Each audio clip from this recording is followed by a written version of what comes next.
Hey, what's going on, everyone? It's Kyle Henderson of Bama Football on YouTube. First of all, thank you, Will Reichard.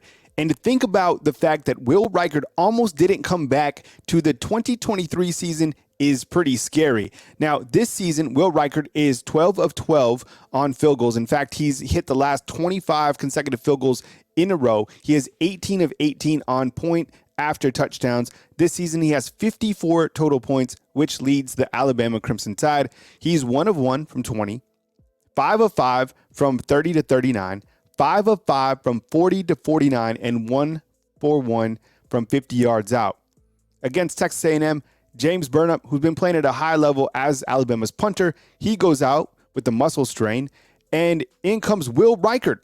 What can't this kid do? He comes in and he punts 4 times for 165 yards. Those were some booming punts. He had an average of 41.3.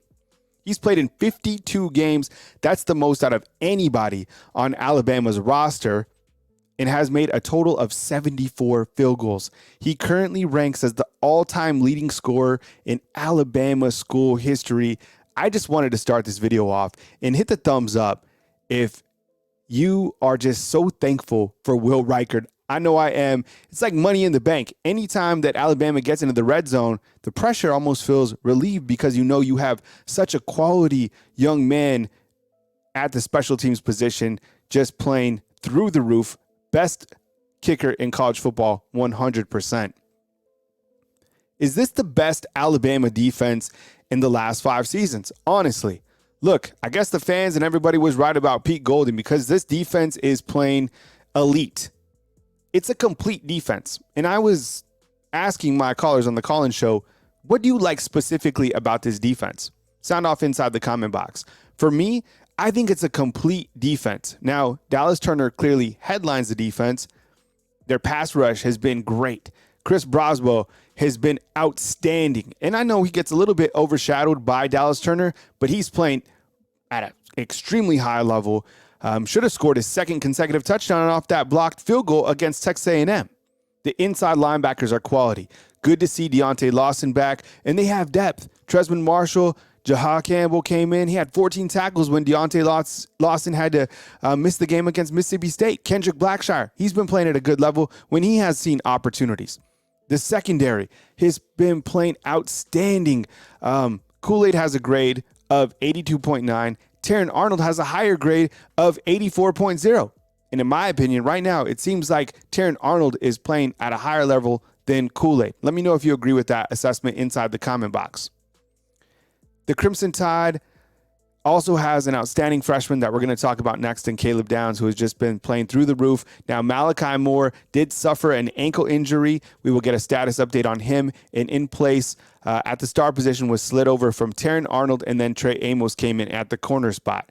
The Crimson Tide now has 7 interceptions this season, which is pretty incredible because that matched the entire 2022 season total in 13 games. They're creating turnovers, which creates opportunities for the offense.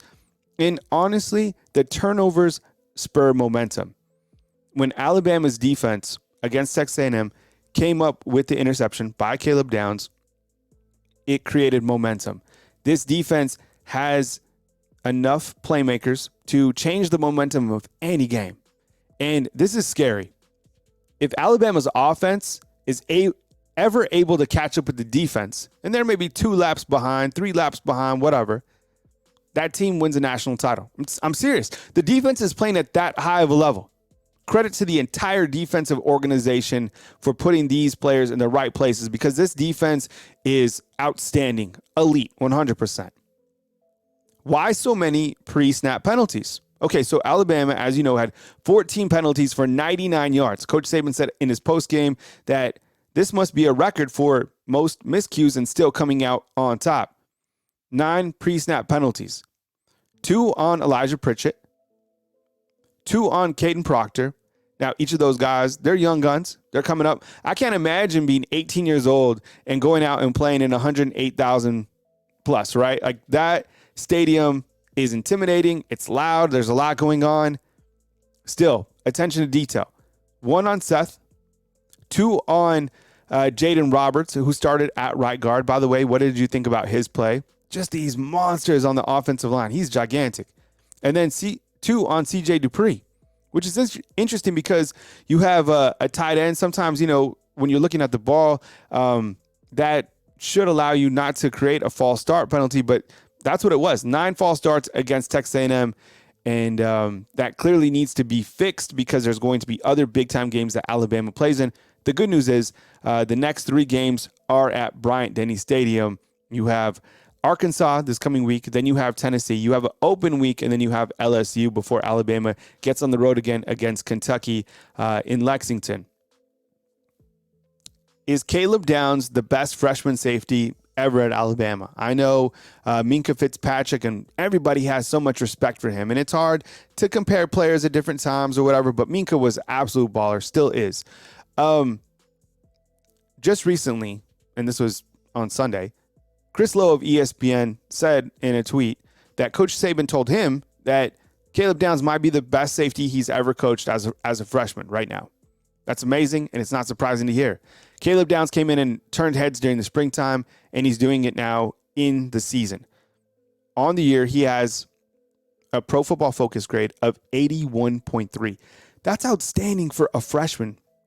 And think about the offense that Alabama has faced so far. And I meant to say this about the defense. They went against Texas.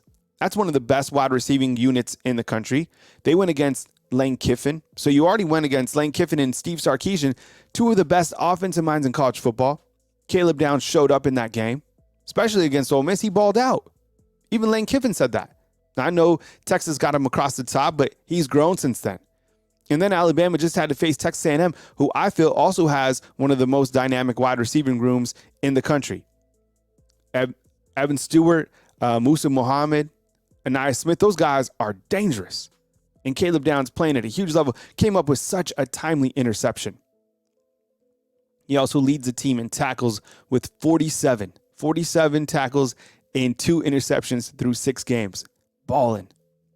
Last point I want to hit on is why didn't Alabama move up in the AP poll? Now, I know the AP poll doesn't mean that much considering the college football playoff rankings will be dropped on October 31st. That's a Tuesday night.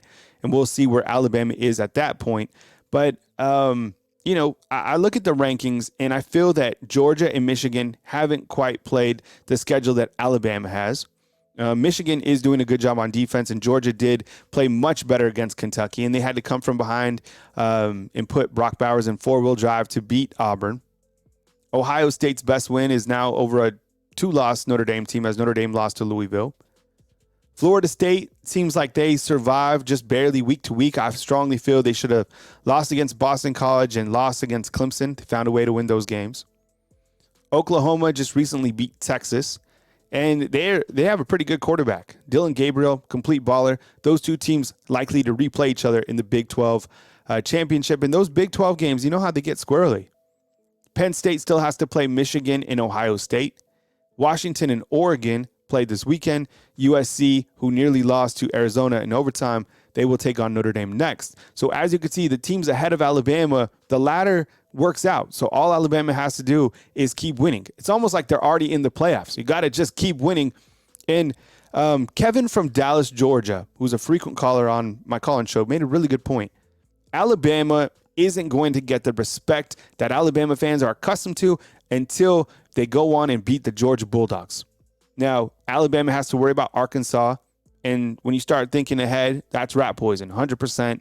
But as you can see, if Alabama keeps on winning, and if that offense ever catches up with the defense, Alabama is going to be right in the mix for another national title run. Let me know what you think about these points inside the comment box. My name is Kyle Henderson of Bama Football on YouTube. Hit the thumbs up, like, and subscribe. We appreciate you guys being here.